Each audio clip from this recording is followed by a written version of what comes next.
Maksudnya pasiennya hemodinamiknya kayak gimana. Kalau dia tensinya turun, kasih yang vasokonstriksi, vitamin untuk pembiusannya. Kalau dia tensi normal kasih propofol biasa, udah kan? Udah dia tersedasi, baru kamu akan mau ventilasi positif. Sebelum kamu ventilasi, kamu harus ngecek kesadarannya bapaknya dulu atau ibunya dengan cara panggil-panggil pasiennya, tepuk bahunya. Pak, Bu, Mas, Dek, I love you.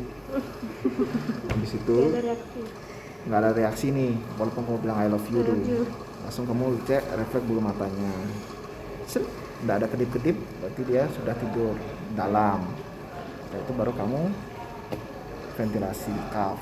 Jadi pakai siklen. Kemarin itu kan si tiganya itu. Jadi tidak tergantung tanganmu kecil atau besar, tapi tekniknya. Kalau kesusahan ada di sini ya, kafe ya. Oh itu kak. Katana sih. Iya. Nggak apa lah. Tapi emang nggak ada. Kok kamu tahu nih kak? Ya tadi bapaknya Pak siapa nggak tahu. Aktif. Nah, siklen. Jika tanganmu tuh nggak bisa luas kayak gini, deketin. Jadi tergantung tunjuknya. Jadi sinya ini hanya untuk naruh, putar sana, putar sini. Ini baru di rahang. Jadi ini kan hidung, ini di hidung, ini di mulut. Jadi kalau nggak nyampe, kamu taruh di sini, taruh di sini. Yang penting dia terfiksasi aja. Nah, 3 ini baru kamu buat ekstensiin. Ekstensikan maksimal. Jadi tarik maksimal. Nah, tapi tariknya itu kamu tanganmu nggak boleh tepuk, tapi harus badanmu pakai tarik kekuatan badanmu. Ini lurus ya Pak? Coba tarik, kamu siklen. Nah, set. Kalau ada bocor, kanan, kiri. Kalau masih terbocor, pasang opa. Jadi jangan kamu ragu untuk pasang opanya. Jadi kalau kamu nggak bisa ventilasi, langsung pasang opa. Sambil ekstensikan maksimal. Pasti dia nanti ventilasinya masuk. Jangan bingung. Pokoknya kalau nggak bisa ventilasi, langsung pasang opa. Sambil kamu tekniknya untuk narik ekstensi ini. Nah, langsung kamu kempus pertama dadanya dadanya ngembang. Set. Nah, kalau dada ngembang artinya adalah 2 hal. Volume tidalnya terpenuhi atau volume tidalnya kelebihan. Iya kan? Ya. Makanya dia ngembang. Kalau volume tidalnya di bawah, kalau kamu kempus nggak masuk tapi tidak memenuhi volume tidal pasien, paru tidak akan mengembang. Nah, caranya tahu itu kelebihan dan pas itu makanya tadi disebut PBW itu, per detik body waste index, yang udah kemarin yang kalian foto tuh ya. Nah, rumusnya bla bla bla, dapat sekian kaliin 6 atau 8. Misalnya dapat 400 sekian. Nah, waktu kalian kempus, lihat monitor 1 kali aja. Set. Waktu aku kempus dengan kekuatan sekian, dadanya ngembang. Set. 500 yang keluar. Berarti kebanyakan dikit. Jadi kempusmu kurangin dikit. Set. Dia lagi sekali. Oh, sudah 450-an. Oke lah, cukup. Baru kamu ingat kempusanmu sekian itu kamu pertahankan untuk masukin volume tidalnya. Nah, untuk mengatesnya volume tidal. Nah, belonya tuh balonnya itu tuh ada yang 2 liter, ada yang 1,5, ada yang 500, itu beda-beda. Kalau dewasa tuh biasanya yang besar itu isinya 2 liter. Kalau kamu full diperas semuanya akan keluar 2000. Kalau setengahnya akan keluar 1000. Kalau dia seperempat sekitar 500-an. Berarti seperempat kurang kalau akan. Cara pegangnya bukan begini, tapi dari sini. Oh dari bawah. Dari bawah kamu pegang kayak gini.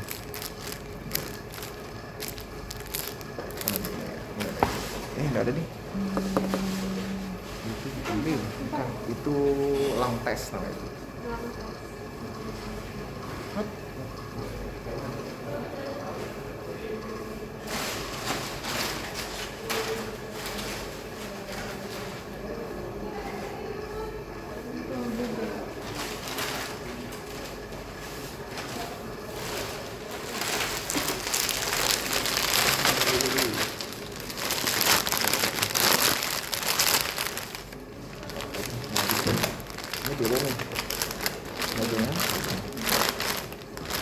masukkan Oh. kaki dari bawah. Oh. Dari samping bawah. Oh, samping bawah. Taruh di dadamu. Kenapa dari samping bawah? Hmm? Kenapa dari samping bawah? Karena kalau kamu dari sini beratnya maksimal. Oh iya betul ya. Nanti pasti 700 keluar. Jadi kalau di bawah sini, nah, kamu akan menekannya nggak akan terlalu maksimal. Sambil taruh di dadamu. Lega, bukan lega artinya, buat pembelajaran. Dadamu. Jadi katanya adalah jika kamu bernafas, maka hembuslah. Tapi kalau kamu biasanya tegang, takip new, pasien juga ikut takip new. Iya betul. Kasih rasanya. Jadi kamu pakai hitungan aja 5 kali hitungan langsung kasih sadar. Ada Kak. Tapi nanti saya dari Kak. Ya makanya nggak teraba nantinya aku nggak bakal bisa pasang CVC. Kalau kamu loading dia tuh CHF. Nah, masa gitu. Hapus kayak gitu. Jadi 1 2 3 4 5 hapus. 1 2 3 4 5 hapus sambil kalian berdoa semoga masuklah intubasi saya. Ya kan hembus, benar hembus. Nah, sambil kamu lihat dadanya ngembang sesuai tadi volume tidaknya. Dan kapan ventilasi yang terbaik jika dada terangkat dan balonnya kenyal keluar, habis itu kamu hembus kenyal, nanti balik lagi bagus, jadi kenyal dia. Itu artinya ventilasinya bagus. Nah saat itulah kamu akan ditanya sudah bisa, maksudnya pasti senator pasti nanya enak gitu. Iya. Itu kode aja sih. Ngerti. Enak tuh artinya rasa es krim. Hah? Enak. Kalau cewek enak. Kalau pasalnya cewek muda enak pak. Artinya adalah kamu bisa kuasai ventilasinya. Ventilasinya oh ya. Nah, jadi kalau kamu sudah kuasai, baru akan dilumpuhkan. Nah, Masuk. masuklah roconorium. Yang di situ cuma ada roconorium dan atracurium. Itu sama-sama intermediate. Sama-sama golongan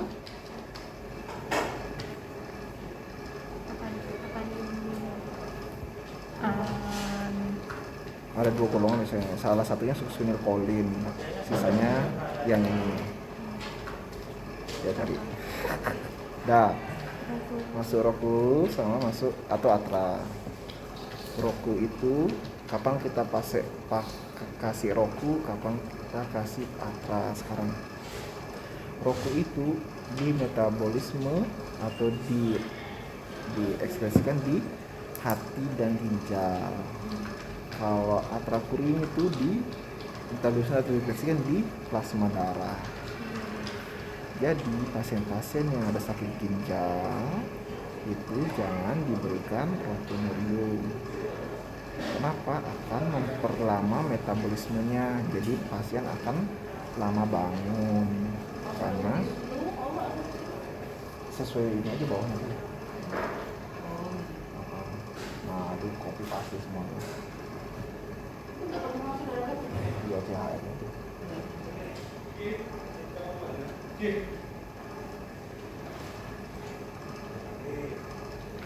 Enggak kan? Nah, jadi orang-orang yang ada masalah di ginjal dan di hepar tuh jangan kamu kasih roku karena dia akan metabolismenya akan lambat di sana karena ada masalah. Jadi nggak bisa dicerna lah, jadinya akan numpuk di sana. Resikonya apa? Pasien nggak spontan nafasnya. Oke, itu jadi solusinya adalah diberikan atracurium. Jadi pasien CKD itu jangan kasih roconorium. Kalau atra itu karena dia di plasma, dia akan kalau dia punya alergi, dia akan memicu alergi karena dia di plasma darah. Jadi kalau pasien-pasien yang punya alergi banyak, jangan diberikan atra. Kayak gitu. Kalau misalnya ada masih sebenarnya ada banyak pembuluh untuk kayak cisalcurium ada apa nih kita poin banyak, ada 5 poin, tapi yang ada di Indonesia cuma ada 2, Procuneium sama Atracuneium. Jadi kalau pemilihan maskoterasannya adalah lihat itu, dia ada komorbid ginjal hepar atau ada alergi, sama kayak tadi yang sedasi, ada hemodinamiknya rendah atau stabil kayak gitu. Nah, berikan kayak gini, sudah kamu kasih pelumpuh otot, masih kamu akan kode-kode, pencet kode, pencetlah kode. Oh ya. Start hot. Nah, kamu akan disuruh ventilasi selama 3 menit. Fungsinya apa? Pertama, untuk onset pelumpuh ototnya. Kedua, kamu memberikan cadangan oksigen selama 3 menit. Nah, jadi saat sudah selesai 3 menit, baru kamu akan disuruh intubasi. Nah, saat intubasi, kamu punya waktu sebenarnya 3 menit. Kan melihatnya sesuai yang Fungsi terakhir mau pasang intubasi, kamu ada waktu 3 3 menit. menit. Jadi lama. Jadi kamu nggak usah buru-buru. Jadi kan kamu pikirnya nggak nafas deh. Jadi buru-buru. Jadi tenang saja. Apnu. Tenang, kalem, kuasai, pergi saja. Udah 3 menit, baru kamu intubasi. Pas, baru kamu pasang laringoskopnya, ceklek.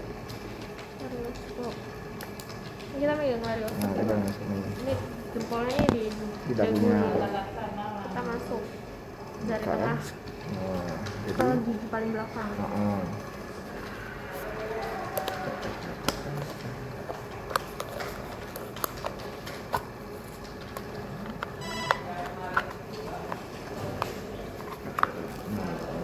mulut nih kan. Nah, dagumu kamu buka pakai jempol ini. Pasti dia kebuka dikit tuh. Iya. Bisa masukin. Kalau aku biasanya jari tengah aku masukin, taruh di sini, buka. Atau kamu langsung buka. Udah maksimal. Ini kan? ininya taruhnya maksimalnya sampai mana, Pak? Sini kan. Kalau aku tampil ini kebiasaanku sih. Ini batasnya masuknya sampai Masuk bibir aja, Bibir. biasa. Bibir. Atau kamu langsung buka. Bisa. Biasanya kan kalau giginya tuh kan sangat mencengkram gitu ya Pak. Jadi ini sampai ke gigi belakang gitu nggak sih Pak? Jadi kalau di Harus pinggir sampai bawah. nggak ngampus, botol aja, mesti buka maksimal. Tapi kalau takut gigit ya langsung aja buka. Nah, jadi sebenarnya kalau gigi ompong yang dimasalahkan adalah jika gigi seri depannya sama gigi bawah depannya, depan atas sama depan bawah itu hilang, baru kamu nggak bisa cross finger. Tidak masalah jika kalau gigi belakangnya, gerahamnya hilang, nggak masalah, nggak ngaruh. Palsu juga kalau misalnya di Kalau depannya slop palsu. itu kan, kalau slop itu kan kamu untuk buka, nggak bisa kan, pasti giginya kamu buka. Makanya kalau gigi goyang, gigi palsu, gigi ompong di bagian depan susah untuk cross fingernya. Tapi bisa pasti.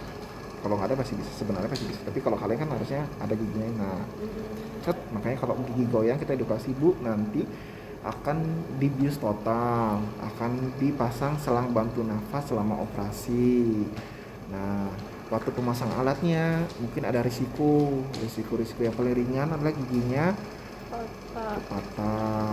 Giginya kalau goyang bisa copot, atau jika bibirnya terlalu terbukanya sempit mungkin ada lecet. Kamu harus edukasi supaya tidak dikomplain nanti waktu pasang. Aduh gigi saya hilang. Kalau ini Pak TMJ disorder bisa. Bisa kalau waktu kita buka bisa juga dia dislokasi di sini. Tapi itu komplikasinya ringan. Yang beratnya bisa meninggal. Aspirasi.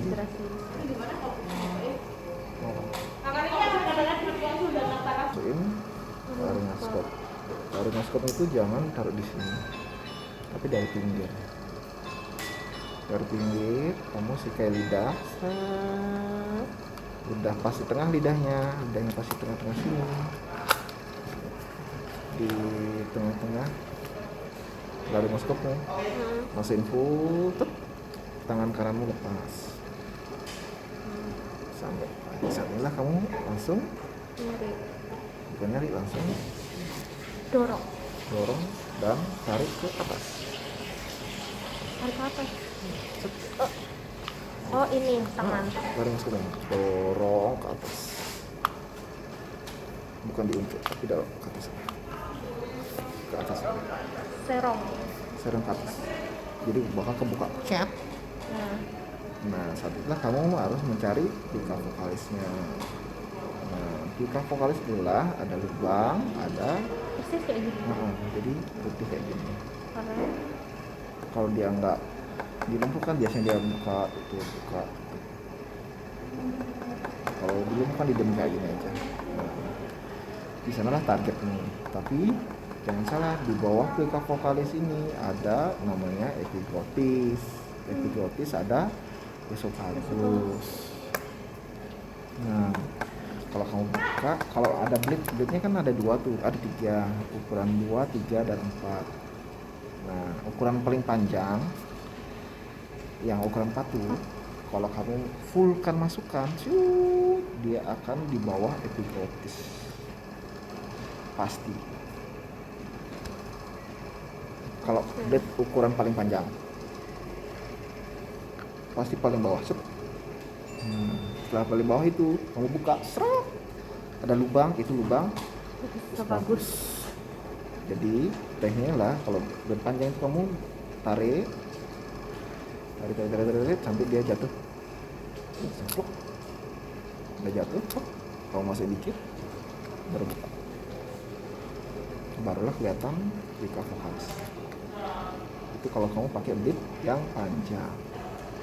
Tapi kalau blade yang sedang, kamu pasti akan langsung ke bawah epiglotisnya. Baru buka. Terserah mau pakai yang mana. Kalau saranku sih masih kalian belajar pakai semuanya. Kan kamu nggak tahu nanti dapat blade yang mana. Bisanya pakai blade yang apa. Jadi kamu pakai aja dulu blade yang panjang. Tekniknya lah kamu fullkan masuk, langsung geser, jatuh, masukin lagi, buka.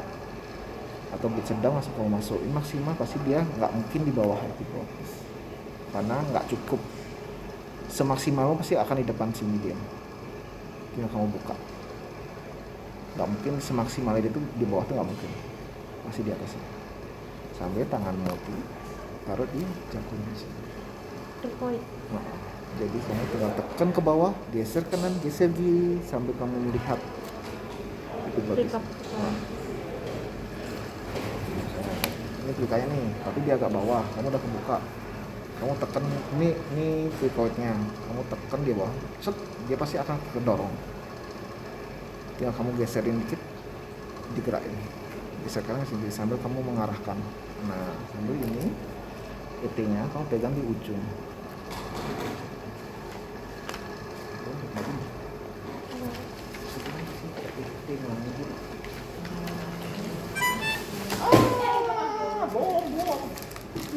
Dokteran aman.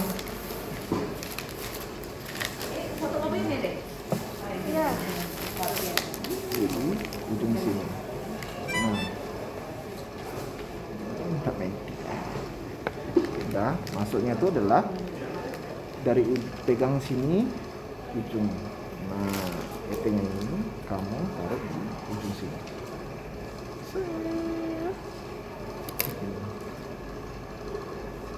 Udah, setelah kamu masukin sini, baru kamu putar tegak lurus, baru masuk.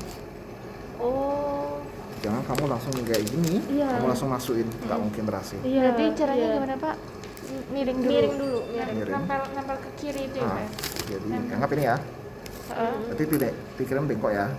Nah, sini, siu, udah ujung, Baru putar, tegak lurus, putar. masukin. Oh, Mas. Kalau kamu kayak gini, nggak mungkin masuk. Bentuknya awalnya gimana Pak? Nah, ini kamu pegang ini nih. Lihatnya tuh kesana.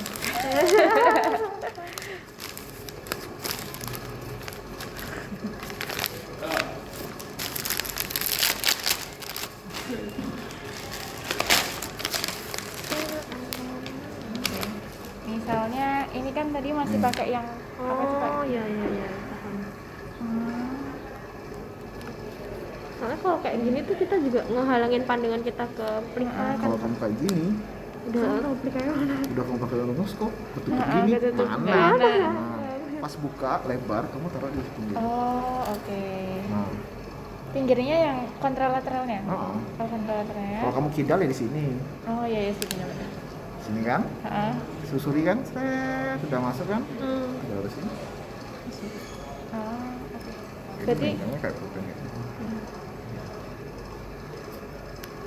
Kalau kamu kayak gini, Berarti laringoskopnya di sebelah sini, terus ininya lalu kamu nyusurinya masih tetap di tengah-tengah. Tetap di pakai tengah, kiri. terus baru ini ke sini. Nah, sini. Oh, oke. Miring dulu. Dia harus miring. Baru ini. Jadi kalau kamu misalnya megangnya di sini juga susah mentok. Iya. Jadi dari ujung sini. Oh iya iya. Jangan dekat sini karena udah kena bibir Mundur. begini susah lagi. Jadi apa kamu arenamu apa ini filternya bisa berubah. Iya iya. Jadi dari ujung aja. Kan kamu udah ngintip tuh, oh kelihatan lubangnya kan?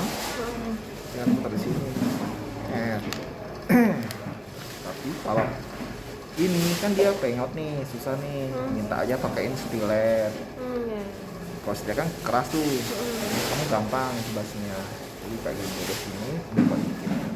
Jadi kalau kena apa dia nggak langsung ke sana, ke sini, biar tetap sesuai haluan. Makanya di statik itu ada Still. stilet. Jadi ingat di ujung sini. Introducer apa? Inducer. Udah masuk, barulah kamu pasang kode ketiknya di sini. Tut. Baru kamu kompak. Ciri-cirinya kalau kamu masuk paru, di sini ada uap. Wah. Jadi itu ya masuk paru. Lega lah kamu. Tapi kalau kamu kembus tidak ada uap, langsung aja dah, Pak, izin Pak masuk lambung, saya copot aja. Iya. Tiba kamu tes lagi, pasti itu masuk lambung. Kalau nggak ada uap. Tuh.